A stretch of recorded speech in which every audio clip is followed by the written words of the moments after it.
Alors bonjour, je vous propose dans cette vidéo de corriger des exercices de physique-chimie, en particulier plutôt d'électricité.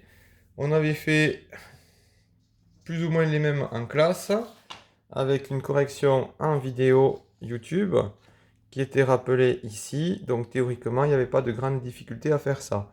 1A, c'est 1 ampère, donc c'est une intensité. Ampère, c'est avec intensité. J'avais commencé déjà la vidéo, on voit que je repasse. Parce que en fait, le téléphone allait tomber, donc j'ai arrêté. 100 watts, ça va avec puissance. Donc B, ça allait avec A, majuscule. 500 J, c'est des joules, donc c'est une énergie. Donc, hop, le petit C, allez, donc ça, voilà. Bon, le égal me gêne un peu, parce que c'est pas vraiment une égalité. Enfin, c'est un détail, vous allez me dire, ce n'est pas grave. L'important, c'est d'avoir juste. Donc le C va avec le D majuscule. 100 ohms, ça se lit comme ça, c'est une résistance. Donc le... Ok. Bon, je vois que mon traitement de texte a fait un truc bizarre, mais c'est pas très grave. On arrive à comprendre. Ça allait avec ça.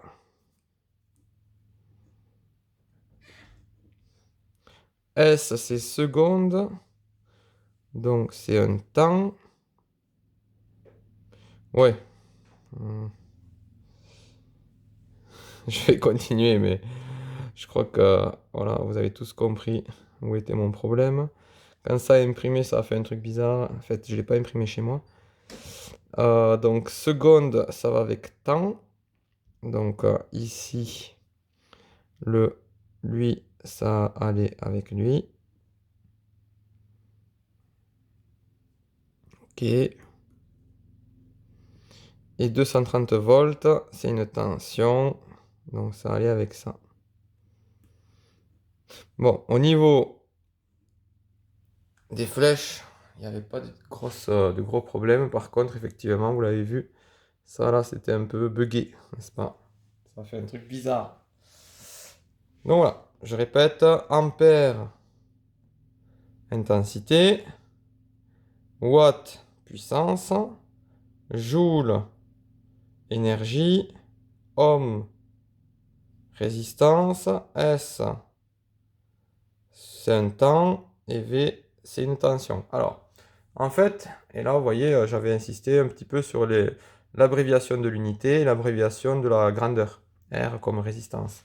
Si vous avez ça en tête, ça vous aidera énormément à faire tous les exercices qui vont suivre. C'est pour ça que j'ai beaucoup insisté en classe sur ce genre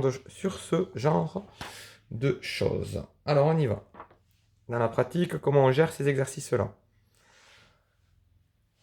Alors, ici, à consommer une énergie de 6000 Wh. On commence à écrire, on sait que E, c'est énergie, et on fait apparaître l'unité.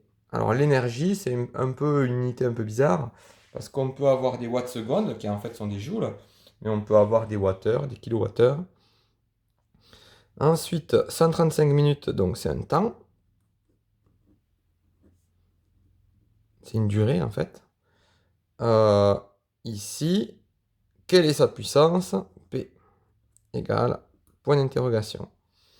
Alors ici, la formule qu'on va utiliser, la seule formule qui relie E, P, T, hein, vous avez P égale UI, E égale PT, U égale RI, enfin vous avez quelques formules hein, dans le cours. Donc là, c'est celle-là. Donc le poêle, le foie, voilà. On le met, on le met pas, mais en tout cas il y est. Alors tout de suite, on va gérer le truc qu'on voit arriver. C'est que là j'ai des watts. Donc la puissance, on l'aura en watts. Ok. Et ici, j'ai des heures. Donc la formule, il y aura un souci parce qu'on ne peut pas mélanger des heures avec des minutes.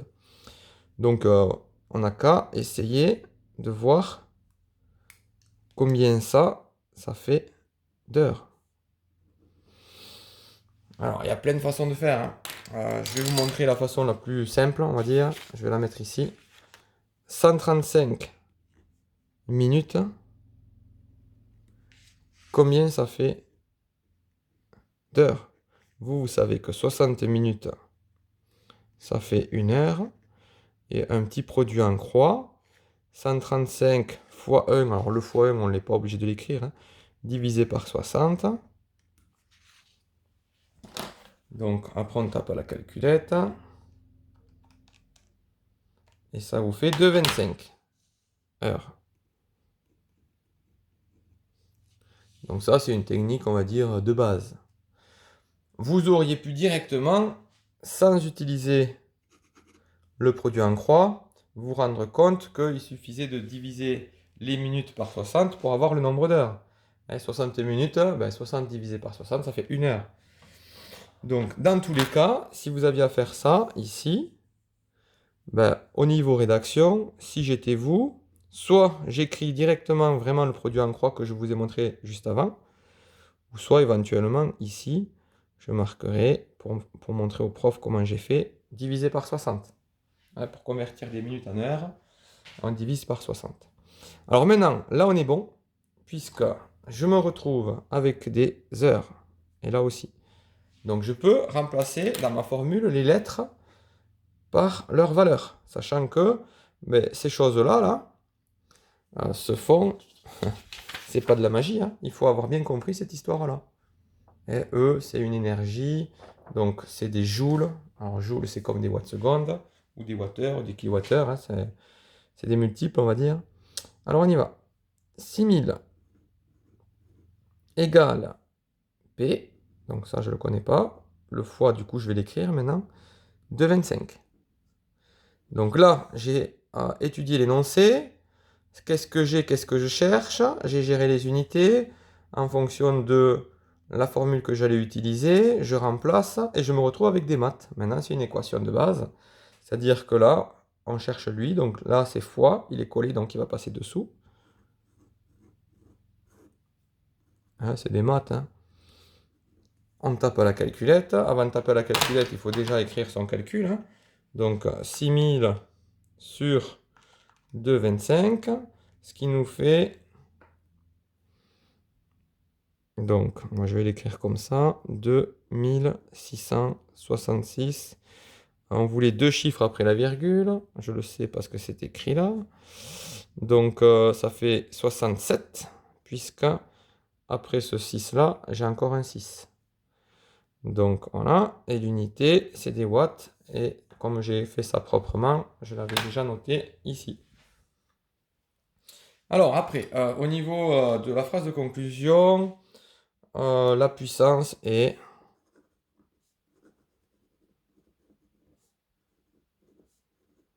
2666,67 watts. Ok.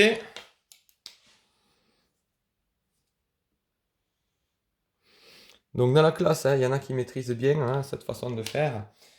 Une fois que vous aurez compris donc, la technique, vous pourrez l'utiliser en seconde, évidemment, cette année, en première et en terminale, puis même en BTS. C'est un peu toujours la même technique, et même en maths, cette façon de faire. Donc, il faut bien avoir compris les unités, les grandeurs, qu'en fait, on utilise des formules, après il faut remplacer, puis faire des maths. Allez, exercice numéro 3, c'est, on va dire, le premier exercice, c'était une question de cours déguisé. Donc ça, là, on vient de faire vraiment un exercice, maintenant on en fait un autre. Calculer la puissance. Hop, théoriquement, ça va être des watts, mais on va voir. Alimenté en 230 volts, donc ça c'est une tension, c'est U. D'après l'exo 1 qu'on a vu tout à l'heure, les questions de cours déguisé. Par une intensité 1,28 ampères. Donc du coup, on va utiliser la formule P égale UI. Donc elle fonctionne avec V, A et W. Du coup, maintenant, on n'a pas de problème d'unité, on peut remplacer. Ça nous fait P, et bien on le cherche, donc on le laisse comme il est. 230 fois 1, 28. Et bien là, on voit qu'on n'a même pas vraiment d'équation ni rien de compliqué, on a juste à taper à la calculette. Donc 230 fois 1, 28, Alors, un petit truc, il ne faut pas se dire, ah ben là je fais fois, là je fais diviser. Si vous faites comme ça à l'œil, ben, vous n'avez pas compris comment on fait. Hein, on regarde ce qu'on a, on prend la formule, on remplace et on voit ce qu'il y a à faire. S'il y a une équation à résoudre, on la résout. Si eh ben, on a directement le résultat, on l'a directement. Et l'unité, watt. Donc arrondir si besoin, ben là c'est bon, j'ai qu'un chiffre après la virgule. Marquer le calcul, faire la phrase, la puissance, et 200. Alors les phrases, on n'a pas besoin, hein, franchement, de s'embêter. Hein. Alors, je vais peut-être garder la même couleur. Ok. Dernier exercice. Donc il y en a pour qui c'est simple, hein, ces exos-là. Il y en a qui vont encore plus vite que moi. Et qui ont juste et qui comprennent ce qu'ils font. Mais il y en a qui n'ont pas compris la méthode. Donc regardez bien la vidéo, ceux qui n'ont pas compris. Calculer l'intensité. Alors j'avais mis les formules ici. Vous voyez, ces formules-là étaient valables pour tous les exos. Donc là aussi, il vous faut, j'avais fait un petit peu exprès, hein, il vous faut à un moment donné, des fois, quand il vous manque des infos, ben, soit regarder dans le cours, ou soit regarder dans les exercices, quoi. Donc ici, calculer l'intensité. Alors on entend la tondeuse, désolé, hein. La vie continue. Donc, absorbé par un four de 800 watts. Donc 800 watts, c'est une puissance. Alimenté en 230 volts, c'est une tension, donc on le note U. Pourquoi? Parce qu'on sait tout ça par cœur. Arrondir, on verra. Marquez vos calculs. Et allez, c'est parti. La seule formule qui relie ces trois lettres, c'est ça. Donc ici, on aura des ampères. On remplace. 800 égale 230. Le I, on ne le connaît pas, on le laisse comme il est. Maintenant, on passe aux maths. On voit qu'on a une équation à résoudre. C'est du fois, donc c'est collé, ça va passer dessous. Ça va devenir divisé. J'ai plus qu'à taper à la calculette. 800 divisé par 230. Ici, on a plus de deux chiffres après la virgule, donc il va falloir faire attention. Après le 47, j'ai un 8, donc on va arrondir au-dessus. C'est-à-dire que le 47 se transforme en 48. Alors tout à l'heure, j'ai pas mis la vague. Je vais la rajouter. Je me mets un peu à votre place. Tant que c'est pas rendu, on peut toujours arranger un petit peu. Je n'oublie pas l'unité. Alors des fois, on fait pas de phrase. Hein. Franchement, là, je la fais parce que bon, faire une phrase de conclusion, c'était marqué, donc je me sens un peu obligé de la faire. Mais je réécris en toutes lettres la même chose que ce qui est écrit en formule ici. Hein. Ça sert presque à rien. Hein. L'intensité est 3,48 ampères. Voilà.